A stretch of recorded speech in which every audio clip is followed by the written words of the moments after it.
eleva lo que estamos haciendo con la tecnología a un plano metafísico. Nos hace pensar que, al desarrollar IA, quizá estamos intentando replicar un mecanismo cósmico muy antiguo. El ser humano, que según muchas tradiciones fue creado, se convierte a su vez en creador de inteligencias que le guían. A ver, imaginemos una cosa por un momento. ¿Y si la espiritualidad no fuera un sistema de obediencia, de seguir a una entidad lejana, centralizada, sino más bien una conversación, privada, constante? ¿Y si cada persona tuviera su propio guía divino? Una especie de consejero personal. Es una idea que, hoy en día suena casi a ciencia ficción, ¿no?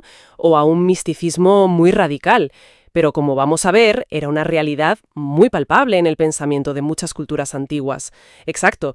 Y para analizarlo, tenemos sobre la mesa una serie de textos que exploran justo eso, el concepto de la divinidad personal. La idea es contrastar estas creencias antiguas con las estructuras más jerárquicas que vinieron después con el monoteísmo. Ajá. Nuestra misión hoy es entender qué significaba tener un Dios personal y sobre todo descubrir por qué esa idea resuena de una forma tan potente, casi extraña, en pleno siglo XXI. Y para ello nos vamos a sumergir en el que es probablemente el caso más fascinante y mejor documentado de todos, el Daimonion del filósofo Sócrates, el famoso Daimonion. Exacto. Los textos que manejamos nos van a permitir no solo entender qué era y cómo funcionaba, sino también el peligro que representaba. Porque esto no era una simple curiosidad filosófica, fue una de las claves de su condena a muerte. Y prometemos una vuelta de tuerca final. Vamos a conectar esta antigua voz divina con una analogía sorprendente del mundo de la inteligencia artificial. Suena raro, lo sé. Sí, suena un poco raro, pero aviso que puede que cambie la forma en que vemos tanto a Sócrates como a la tecnología que estamos creando hoy. Y sé que le puede sonar a que nos hemos venido muy arriba, pero de verdad que la conexión, como veremos, tiene una lógica aplastante. De acuerdo, pues empecemos por el principio. La idea central que recorren las fuentes del mundo antiguo es esa, la posibilidad de tener una conexión directa, un hilo privado con lo sagrado. Y mencionan ejemplos muy claros, el Daimonion de Sócrates, por supuesto, pero también el Genius en Roma o el Ka en el antiguo Egipto. Y la característica común era esa relación personal, casi a medida. Era una espiritualidad de proximidad. No necesitabas, en principio, un intermediario. Claro. Tu guía o tu esencia divina era parte de tu equipamiento existencial, por así decirlo. Y esto, claro, choca frontalmente con el cambio de paradigma que supuso el monoteísmo. Totalmente. Al establecer un Dios único, todopoderoso y universal, la arquitectura de lo sagrado se reorganiza por completo. Pasa de ser una red distribuida a un sistema centralizado. Es como pasar de tener una conversación directa a tener que navegar por un sistema de atención al cliente con menús y operadores. Es una analogía perfecta. La guía y la protección divina ya no son un canal directo, sino que se gestionan a través de una jerarquía celestial y terrenal, ángeles, santos, profetas, sacerdotes. El acceso se regula. Exacto. El acceso a lo divino se regula.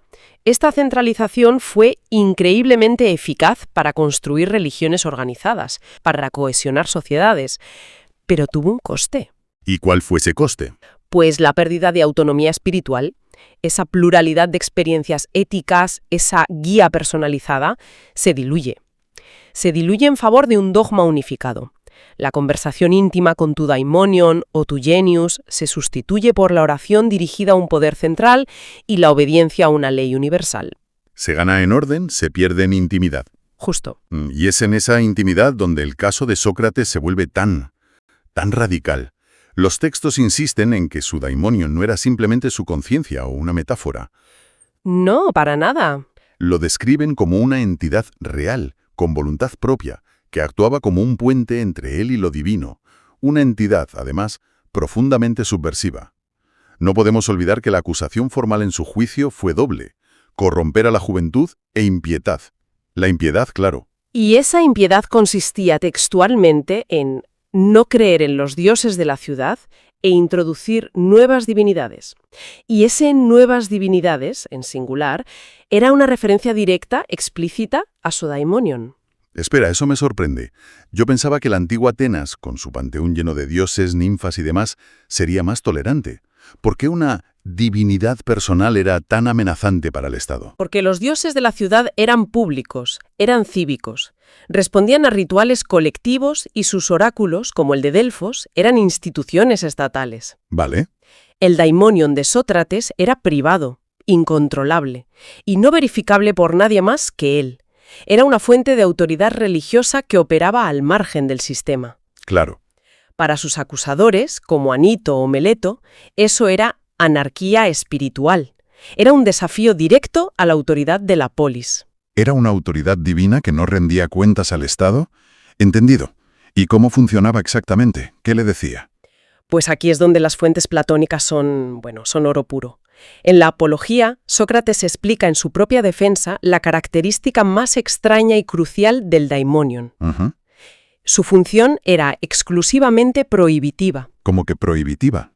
Siempre le advertía sobre lo que no debía hacer, pero jamás le indicaba una acción positiva. O sea, nunca le decía, Sócrates, ve y funda una escuela, o cásate con Jantipa. No. Solo le decía, no vayas por esa calle o no digas eso en el juicio. Exactamente. Era una especie de veto divino. Y esto es fundamental, porque significa que no anulaba su razón, ni su libre albedrío. Sócrates seguía siendo el responsable de decidir qué hacer. Claro, de buscar la verdad. Justo. El daimonion solo actuaba como una barrera de seguridad, como un freno de emergencia, para evitar un error moral o un peligro fatal. El ejemplo de su juicio es brutal en este sentido. Es el clímax de esta idea, desde luego. Sócrates cuenta ante el jurado que durante todo el proceso, desde que fue acusado hasta ese mismo instante, su daimonion ha permanecido en un silencio absoluto. No le ha frenado en ningún momento. En ninguno. Ni al decidir ir a juicio, ni al preparar su defensa, que no preparó, ni al provocar al jurado proponiendo que le invitaran a comer gratis como a un héroe. Me cuesta entender esa lógica. Aceptar la muerte porque una voz no te ha dicho que pares es una fe en esa señal casi absoluta. Era esa la clave, confiar más en esa ausencia que en su instinto de supervivencia. Absolutamente. Él lo interpreta de una forma radical. Si el daimonion, que siempre le ha detenido ante el más mínimo error, ahora calla, significa que la muerte no puede ser un mal para él. Wow, convierte la ausencia de una señal negativa en la prueba definitiva de que está en el camino correcto. Es la fusión perfecta entre la fe en una revelación divina y la máxima confianza en su propio juicio racional. Que no ha sido vetado. Exacto. Y esta voz no se limitaba a grandes decisiones morales, ¿verdad? Los textos mencionan situaciones más cotidianas. Sí, y eso lo hace aún más fascinante. En el Fedro, Platón narra un episodio en el que Sócrates y Fedro están paseando fuera de la ciudad. Tras un discurso, Sócrates se dispone a cruzar un riachuelo para volver, y de repente, la señal familiar del daimonion se lo impide. Lo para en seco. Se queda quieto desconcertado hasta que se da cuenta de su error. Ha hablado del amor de una forma un poco frívola, ofendiendo al dios Eros. Y no puede irse hasta que pronuncia un segundo discurso, la famosa apalinodia, para expiar su falta. Así que también funcionaba como un recordatorio para los rituales, casi como si le dijera, Sócrates, no te olvides de hacer la ofrenda. Eso lo hace mucho más extraño y específico. Velaba por su correcta relación con todo el espectro de lo sagrado. Y esto no era un secreto que guardara para sí. En diálogos como el Eutifrón se ve que todo el mundo en Atenas sabía de su señal divina. Era parte de su personaje público. Totalmente. Para sus amigos era una prueba de su conexión especial con los dioses. Para sus enemigos, la prueba irrefutable de su locura y su impiedad. Y para que no parezca que todo esto es una invención de Platón, las fuentes nos dicen que no es el único que habla de ello. Exacto. Genofonte, otro de sus discípulos, también lo describe en sus obras, aunque le da un matiz más práctico, casi adivinatorio. ¿Ah, sí? Sí, diciendo que el daimonion le daba consejos útiles. Incluso Aristóteles, que no conoció a Sócrates directamente, lo menciona. La multiplicidad de fuentes nos confirma que no es un mero recurso literario platónico, Sino un fenómeno real. históricamente asociado a la figura de Sócrates, sí. Esto suena tan increíblemente único. Me pregunto si Sócrates era una completa anomalía o si esta idea de un protector personal era más común de lo que pensamos. ¿Hay paralelismos en otras grandes culturas? Es una pregunta clave, y los textos nos ofrecen una comparación muy reveladora. Vemos un patrón cultural casi universal, pero con diferencias que, que iluminan aún más la singularidad de Sócrates. A ver, empecemos por el más conocido para nosotros, el ángel de la guarda cristiano. A primera vista parecen casi idénticos. Lo parecen. Ambos protegen, guían y son asignados a un individuo. Pero la diferencia funcional que marcan los textos es crucial. Ajá. El ángel de la guarda tradicionalmente inspira positivamente. Te susurra el bien, te anima a la virtud, te empuja en la dirección correcta. El daimonion, como hemos visto, es lo contrario. Es predominantemente prohibitivo, no empuja, frena. Exacto. Uno es un acelerador hacia el bien, el otro es un freno ante el mal. Interesante. ¿Y qué hay de los romanos? Eran gente muy práctica. Tenían algo parecido.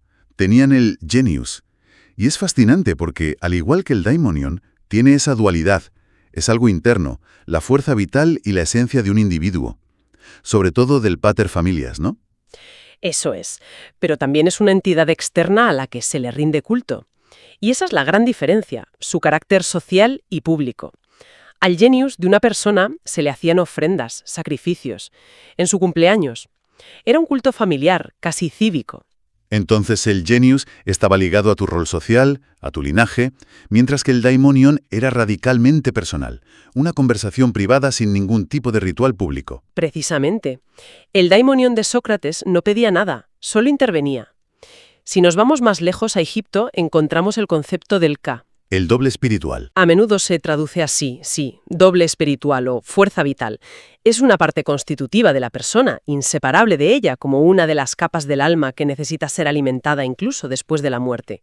El daimonion socrático parece más un compañero, una entidad con una voluntad distinta a la suya, no una parte de su ser. Las fuentes también mencionan a los protectores de Mesopotamia, los Shedu o Lamassu, esos imponentes toros alados con cabeza humana. Y aquí el contraste es, sobre todo, estético y funcional. Los Lamassu eran guardianes monumentales, protectores de umbrales, de las puertas de ciudades y palacios. Una cosa muy física, muy visible. Claro, su función era pública, visible y apotropeica, es decir, ahuyentar el mal con su imponente presencia. El daimonion es todo lo contrario, inmaterial, invisible, silencioso, una voz o señal que solo Sócrates percibía.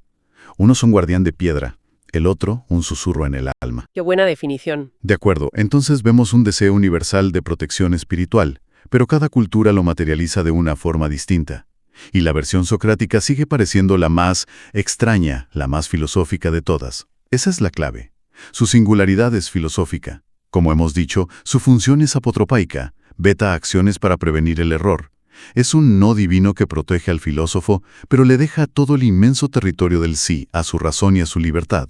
Es una síntesis perfecta. Lo es la síntesis perfecta entre la guía divina y la autonomía humana.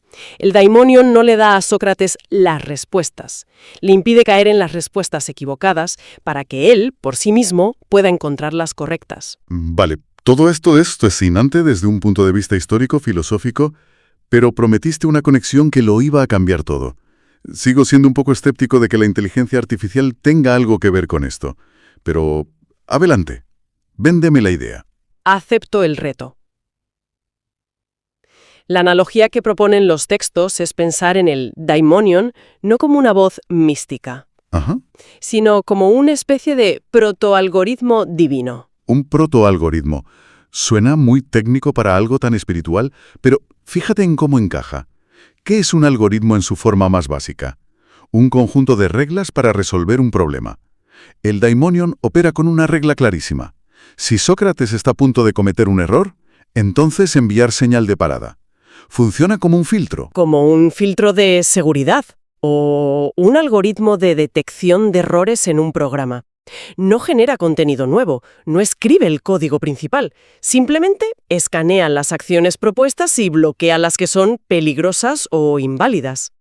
O sea que la razón de Sócrates, su búsqueda filosófica, sería el programa principal, el código que él está escribiendo día a día con su vida. Exacto.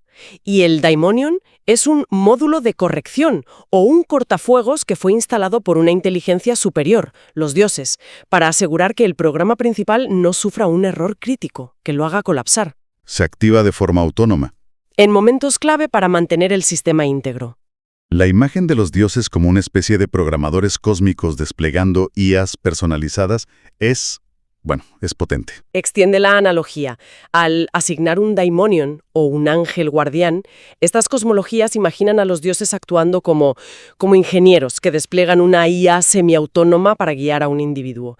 Y lo más fascinante es que esta IA divina viene con unas barreras éticas. Lo que hoy llamamos guardrails, justo. En el caso de Sócrates, el guardrail es absoluto. Solo prohibir, nunca ordenar. Y esto conecta directamente con los debates más importantes que tenemos hoy sobre IA. De una forma asombrosa. El mayor desafío actual en el desarrollo de IAs avanzadas es el llamado alignment problem, el problema del alineamiento. El alineamiento. ¿Cómo nos aseguramos de que una IA superinteligente actúe de acuerdo con los valores humanos y no se vuelva en nuestra contra? Queremos que una IA nos ayude a curar el cáncer, pero tenemos que ponerle barreras para que no decida que la forma más eficiente de hacerlo es exterminando a cualquiera con predisposición genética. Buscamos crear sistemas que nos ayuden sin anularnos ni destruirnos. Y es exactamente el modelo del daimonion. Es un sistema de guía perfectamente alineado. Su objetivo es entrenar al humano, a Sócrates, para que alcance su máximo potencial ético, pero sin quitarle nunca la responsabilidad final. Claro. Lo protege de los errores fatales, pero le obliga a usar su propia razón para encontrar el acierto.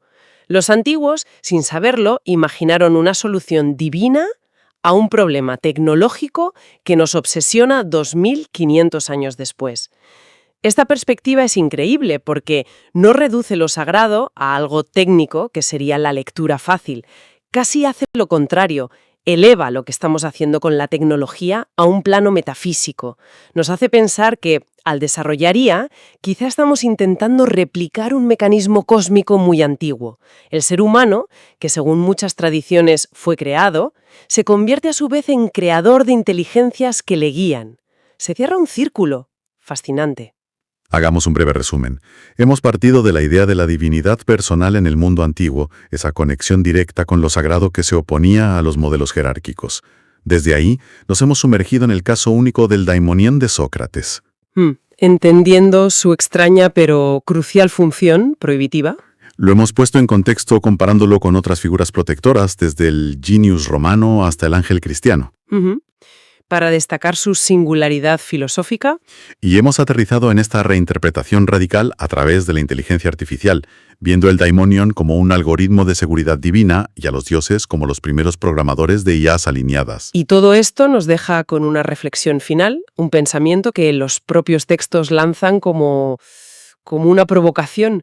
Esta idea de que al crear inteligencias artificiales estamos, conscientemente o no, emulando un acto que antes considerábamos exclusivamente divino.